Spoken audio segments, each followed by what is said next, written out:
Study IQ IAS, आपका selection हमारा mission.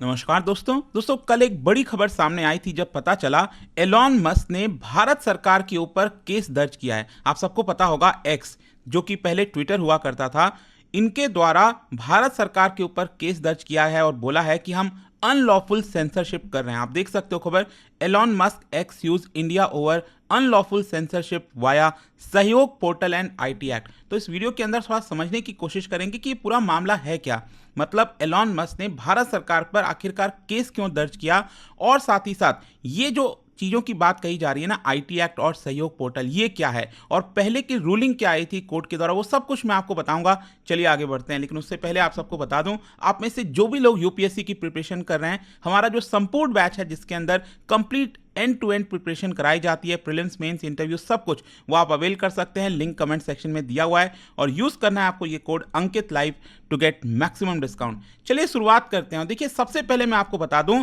Karnataka high court के अंदर जो एलॉन मस्क की सोशल मीडिया प्लेटफॉर्म है एक्स, उनके द्वारा केस फाइल किया गया है भारत सरकार के खिलाफ। ध्यान रखिएगा, ये भारत सरकार यूनियन गवर्नमेंट के खिलाफ है और केस दर्ज हुआ है कर्नाटका हाई कोर्ट के अंदर। और इनके द्वारा चैलेंज किया गया है कि भारत की जो अथॉरिटीज हैं वो गलत तरीके से, मतलब आर्बिट्री सेंसरशिप करती है, जो ऑनलाइन कंटेंट वगैरह होता है उसको ब्लॉक कर देती हैं गलत तरीके से, और कहीं ना कहीं जो इंडियन कॉन्स्टिट्यूशन है उसके खिलाफ ये जाता है। तो कहीं ना कहीं ये वाला जो पूरा मामला आया, मतलब अचानक से पता चला कि एलॉन मस्क ने भी केस फाइल किया है, वो भी भारत सरकार पर। इसकी वजह से जो लीगल डिस्प्यूट है वो हाईलाइट करता है कि कैसे जो ग्लोबल टेक कंपनीज हैं, चाहे वो गूगल हो, फेसबुक हो, जितने भी, उनका कुछ ना कुछ आपको प्रॉब्लम्स भारत सरकार के साथ देखने को मिलेगा ओवर ऑनलाइन कंटेंट रेगुलेशन। और ये सिर्फ भारत की बात नहीं है, इनफैक्ट पूरे दुनिया में अगर आप देखोगे इसको लेकर कहीं ना कहीं प्रॉब्लम्स चलती रहती हैं। जो सोशल मीडिया कंपनीज हैं और जो सरकार है उनके बीच में अक्सर ये आपको टेंशन्स देखने को मिलता है। लेकिन यहाँ पर आपको समझने की जरूरत है कि ये जो केस फाइल किया गया ना, ये बेसिकली दो मेजर एस्पेक्ट पर फोकस करता है। जो भारत का कानून है उससे रिलेटेड दो चीज़ों पर फोकस करता है और ये चीज़ आपको समझने की जरूरत है। सबसे पहला है सेक्शन 79(3)(b। तो देखो क्या है ना, यहाँ पर जो भारत सरकार है वो ऑनलाइन कंटेंट को ब्लॉक करती है by using IT act under section 79(3)(b। और इसी को लेकर जो एलॉन मस्क की कंपनी है वो कर्नाटका हाईकोर्ट गई है। और देखिए उनका यह कहना है कि भारत सरकार ये सेक्शन का यूज करके गलत तरीके से ऑनलाइन कंटेंट को ब्लॉक करती है। और यहां पर उन्होंने एग्जांपल दिया कि देखिए अगर सरकार 69A का प्रयोग करती, मतलब IT एक्ट के अंदर ये वाला अगर सेक्शन 69A का यूज करती, तो उसमें स्ट्रक्चर्ड प्रोसेस दिया है। मतलब अगर भारत सरकार को लगता है कि कोई कंटेंट ऑनलाइन है वो गलत है, वो उससे हटना चाहिए, तो यहाँ पर एक प्रॉपर मैकेनिज्म है, एक प्रोसेस के थ्रू जो है वो ऑनलाइन कंटेंट हट सकता है। एक रिव्यू प्रोसेस होता है उसके अंदर। ऐसा नहीं है कि बस सरकार ने एक ऑर्डर पास कर दिया और वो कंटेंट ब्लॉक हो जाए। तो वो सरकार बेसिकली सेक्शन 79(3)(b का फायदा उठा रही है और ये जो सेक्शन 69A है उसको बाईपास कर दे रही है। और यही सबसे बड़ा मुद्दा है, आपको समझने की जरूरत है। मतलब एलॉन मस्क की कंपनी ये कह रही है कि अगर आपको लगता है, सरकार को लगता है कि कोई कंटेंट गलत है और वो ब्लॉक होना चाहिए, तो सरकार को सेक्शन 69A का यूज करना चाहिए, लेकिन सरकार उसको बाईपास करके सेक्शन 79(3)(b का इस्तेमाल करती है। और ये कैसे करती है मैं आपको बताता हूं। यहां पर आता है दूसरा एस्पेक्ट, वो है आपका सहयोग पोर्टल। अब सहयोग पोर्टल क्या है? बेसिकली सहयोग portal ministry of home affairs के अंदर I4C के द्वारा डेवलप किया गया था, Indian cyber crime coordination centre. अब इसमें क्या होता है ना, हमारे देश में जितने भी राज्य की पुलिस है और जो गवर्नमेंट के डिपार्टमेंट्स हैं वो क्या करते हैं, कर सकते हैं, एक ऑर्डर इशू कर सकते हैं इस सहयोग पोर्टल के माध्यम से सोशल मीडिया कंपनीज को।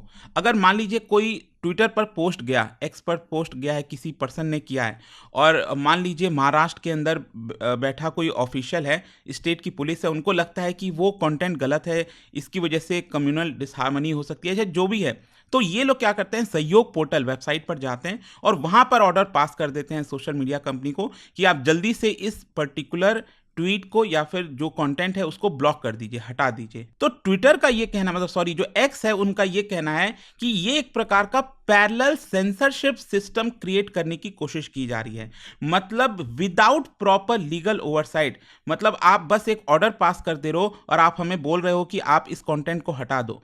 तो इसको लेकर एलॉन मस्क जो है, जो उनकी कंपनी है एक्स, वो कर्नाटका हाईकोर्ट गई। और देखिए यहां पर उसके अंदर हाईकोर्ट में एक्स ने यहां पर आर्गुमेंट क्या रखा है। उन्होंने कहा है कि ये कॉन्स्टिट्यूशनल जो राइट्स हैं उसको वायलेट करता है, और साथ ही साथ पहले का जो सुप्रीम कोर्ट का ऑर्डर था 2015 का श्रेया सिंगल केस, जिसके अंदर बोला गया था कि जो ऑनलाइन कंटेंट रिमूवल है, अगर ब्लॉक करना है तो वो लीगल ड्यू प्रोसेस से होना चाहिए, तो उसको वायलेट करता है। मैं आपको बताता हूं, एक्चुअली जो श्रेया सिंगल वाला केस था ना 2015 का, उसमें एक्चुअली सुप्रीम कोर्ट ने ये जो आईटी एक्ट का सेक्शन 66A है उसको स्ट्रक डाउन कर दिया था, उसको हटा दिया था। क्यों? क्योंकि ये वाला जो सेक्शन 66A था वो ऑफेंसिव ऑनलाइन स्पीच को क्रिमिनलाइज करता था, लेकिन सुप्रीम कोर्ट ने कहा कि ये गलत है। लेकिन साथ ही साथ यहां पर एक और जजमेंट दिया था सुप्रीम कोर्ट ने। सुप्रीम कोर्ट ने यह कहा था कि अगर आपको कोई ऑनलाइन कंटेंट ब्लॉक करना है सरकार को, तो सरकार को सेक्शन 69A का यूज करना चाहिए, जिसमें प्रॉपर प्रोसीजर होता है, एक रिव्यू प्रोसेस होता है, तब यहां पर आप किसी ऑनलाइन कंटेंट को ब्लॉक कर सकते हो। तो एलॉन मस्क ये कह रहे हैं कि ये तो डायरेक्टली जो सरकार अभी ये वाला इस्तेमाल कर रही है ना, सेक्शन 79(3)(b, तो एक प्रकार से सुप्रीम कोर्ट का जो ऑर्डर था उसको वायलेट करता है, और इसी की वजह से एलॉन मस्क कर्नाटका हाईकोर्ट चले गए। और वो चाहते क्या है, देखो एलॉन मस्क चाहते क्या है, एलॉन मस्क चाहते हैं कि ये वाला जो सेक्शन 79(3)(b है ना आईटी एक्ट का, इसको इनवैलिडेट करार दिया जाए।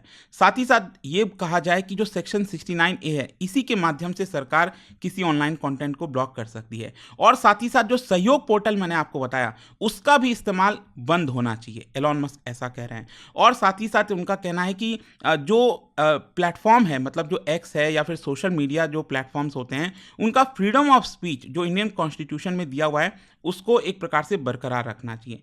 तो यहाँ पर एलॉन मस्क का ऐसा मानना है कि जो सरकार का एक्शन है वो उसमें ट्रांसपेरेंसी नहीं है, गवर्नमेंट जो है बहुत ज़्यादा चीज़ों को कंट्रोल करना चाहती है, फंडामेंटल राइट्स जो फ्री स्पीच है उसको एक प्रकार से वॉयलेट करती है। तो क्वेश्चन ये है कि अब सरकार का क्या रिस्पॉन्स है। देखो ये वाले केस को लेकर सरकार ने अभी तक कोई ऑफिशियल रिस्पांस नहीं दिया, लेकिन पहले के अगर आप केसेस देखोगे जो कोर्ट में गए थे, तो उसमें सरकार ने आर्गुमेंट दिया था कि यहां पर नेशनल सिक्योरिटी और लॉ एनफोर्समेंट का मामला है। मतलब सरकार ये कहती है कि हमें इस तरह के कंटेंट को इसलिए कंट्रोल करना पड़ता है ताकि किसी भी प्रकार का मिस इन्फॉर्मेशन ना फैले, अदरवाइज इसकी वजह से दंगे हो सकते हैं, हेट स्पीच ना हो, एंटी नेशनल एक्टिविटीज़ ना हो, इसी की वजह से हम इस चीज़ को कंट्रोल करते हैं। बट जैसा मैंने आपको बताया, एलॉन मस्क की कंपनी एक्स ये कह रही है कि अगर आपको करना ही है तो एक प्रॉपर प्रोसीजर से होना चाहिए, ना कि बस एक ऑर्डर पास करके। तो क्वेश्चन ये है कि अब आगे क्या। देखो अभी क्या है कि कर्नाटका हाई कोर्ट जो एक्स का पिटीशन है उसको रिव्यू कर रहा है, और जो अगली हियरिंग है वो 27 मार्च को है। अब देखो यहाँ पर 3 तरह के आउटकम्स हो सकते हैं। एक हो सकता है कि एक्स की जीत हो जाए, जो एलॉन मस्क है उनके फेवर में चला जाए, और सेक्शन 79(3)(b और जो सहयोग पोर्टल है वो एक प्रकार से बंद हो जाए। फिर दूसरा है यहाँ पर जो एक्स है वो लूज हो जाएगा और गवर्नमेंट का जो रेगुलेशन है वो वही रहेगा जैसे चलता आ रहा है। या फिर तीसरा एक कॉम्प्रोमाइज सोल्यूशन हो सकता है। एंड जहाँ तक मुझे लगता है जो हाई कोर्ट है या फिर कोई भी कोर्ट है वो कॉम्प्रोमाइज सोल्यूशन की तरफ ही ज़्यादा जाना चाहेंगी, ताकि एक बैलेंस बन सके। तो यहाँ पर जो कोर्ट है वो ये कह सकती है सरकार को कि देखिए आप इसका इस्तेमाल कर तो रहे हो सेक्शन 79(3)(b, लेकिन प्रॉपर ट्रांसपेरेंसी हो, उसमें एक मैकेनिज्म शायद जो है कोर्ट ये लगा सकती है कि आप एक झटके में किसी कंटेंट को ब्लॉक नहीं कर सकते, एक थोड़ा सा रिव्यू होना चाहिए उसका, तभी यहाँ पर उसका ब्लॉक हो सकता है। तो कॉम्प्रोमाइज सोल्यूशन की तरफ भी जा सकते हैं। बट ओवरऑल आपको समझना है कि इसका एक बड़ा इंप्लीकेशन भी है। देखिए भारत एक बहुत बड़ा मार्केट है, मिलियंस ऑफ यूजर्स हैं एक्स पर, और एलॉन मस्क ने पहले भी क्रिटिसाइज किया था भारत का जो डिजिटल लॉज है जिस तरह का, उसको क्रिटिसाइज किया हुआ है। तो अगर इसका रूलिंग आता है, मान लीजिए एलॉन मस्क हार जाते हैं, तो मे बी जो टेंशन है भारत सरकार और एक्स के बीच में, एलॉन मस्क के बीच में, वो बढ़ सकती है। और बाकी के जो वेंचर्स है जैसे टेस्ला भारत में आना है, स्टारलिंक आना है, तो उसमें भी क्या प्रॉब्लम आएगी वो भी समय बताएगा। तो लेट्स सी इसको लेकर होता क्या। बाकी आप क्या सोचते हो इसको लेकर मुझे कमेंट्स में जरूर बताइएगा। और जाने से पहले एक इंटरेस्टिंग क्वेश्चन, देखिए आप सबको ओटीटी के बारे में पता होगा, नेटफ्लिक्स, अमेजॉन प्राइम काफ़ी ज़्यादा आजकल यूज़ किया जाता है। क्या बता सकते हो इनमें से कौन सा रेगुलेटरी मैकेनिज्म अप्लाई अप्लाई होता है OTT प्लेटफॉर्म्स पर भारत के अंदर। और इसका जो राइट आंसर है आप सब जानते हैं, मेरे इंस्टाग्राम पर तो मिलेगा ही, वहाँ पर अगर आप नहीं हो कोई बात नहीं, टेलीग्राम से ले सकते हैं इसका सही उत्तर। और जैसा मैंने आपको बताया, अगर आप यूपीएससी की तैयारी कर रहे हैं, कोई भी बैच चाहते हैं, you can just use this code Ankit live to get maximum discount. दोस्तों, यूपीएससी एस्पिरेंट्स हो या बनने वाले हो, मेरे पास है आपके लिए एक game changing opportunity, study IQ का नया संपूर्ण बैच। सोचिए, एक कॉम्प्रिहेंसिव प्रोग्राम जिसमें मिलेगा सब कुछ, टॉप एजुकेटर्स के साथ 1000+ आवर्स की लाइव क्लासेस, पर्सनलाइज्ड मेंटरशिप और हैंड रिटन नोट से लेकर पीआरपी, एमआरपी जैसे इंटेंसिव प्रोग्राम्स तक। और बात स्कॉलरशिप्स की करें तो प्रीलिम्स क्लियर करो, पूरा फीस रिफंड पाओ। टॉप परफॉर्मर्स के लिए हर मंथ 11,000 रुपीज का कैश रिवॉर्ड। सिल्वर, गोल्ड या platinum, choose the plan that fits your needs. X secretary Anil Swarup जी खुद गाइड करेंगे आपको इस जर्नी में।